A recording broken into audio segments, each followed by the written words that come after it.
Got it. More than speaking to 3.0 specifically, I want to focus on the evolution of SCAD network because they're doing a lot, and each version brings a new change, right? SCAD network 2.0 and 2.2 are fundamentally different from each other in the form of view-through attribution. It's very interesting, right? And these are the types of changes that have an industry-wide impact as well. And so I do think there are two or three different things that Apple will roll out in future versions of SCAD Network 3.0 and beyond. Number one is Creative ID. This is something everybody wants. The entire performance ecosystem is built on a substantial amount of creative experimentation, A/B testing, optimization, dynamic creative, targeting, and a bunch of features that are built on top of understanding what creative works on what set of users versus what other creative may work on a different set of users. Now, with or without an understanding of an individual user, the thinking still remains valid, right?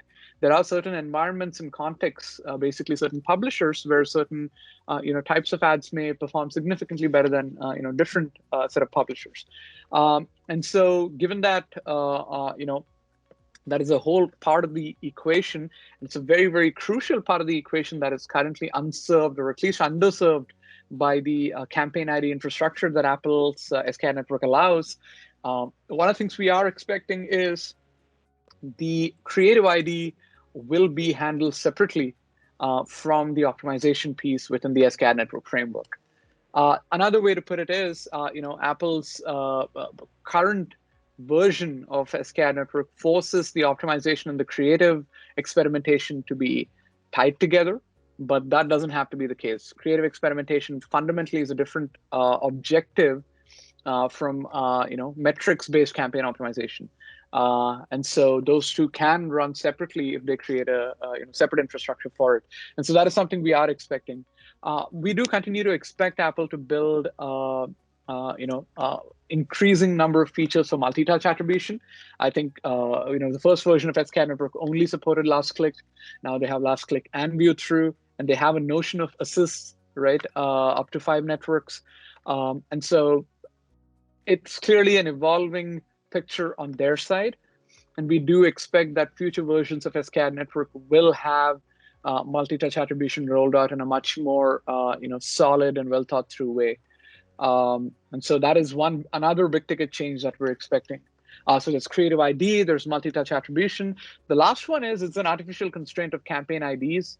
Campaign IDs is the way that all supply cuts have to be articulated in the Apple ecosystem. And that is very challenging because there's a campaign space only of 100. Whereas sophisticated advertisers in both gaming and non-gaming are used to running hundreds of separate campaigns as tests for creatives, tests for geographies, tests for certain publishers, tests for certain ad formats, tests for certain exchanges / SDKs. So each of those things has traditionally been a separate campaign, right, under the umbrella objective of the same campaign. So I do think that the granularity has been lost to some extent. And so people are having to aggregate a bunch of these things into single bucket to be able to run the campaign. So that's the constraint that the campaign ID space has brought into the table.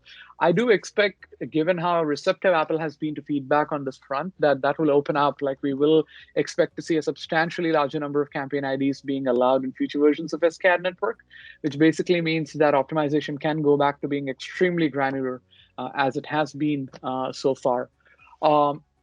But yeah, I do think those are the 2 or 3 big ticket items that Apple's going to address soon.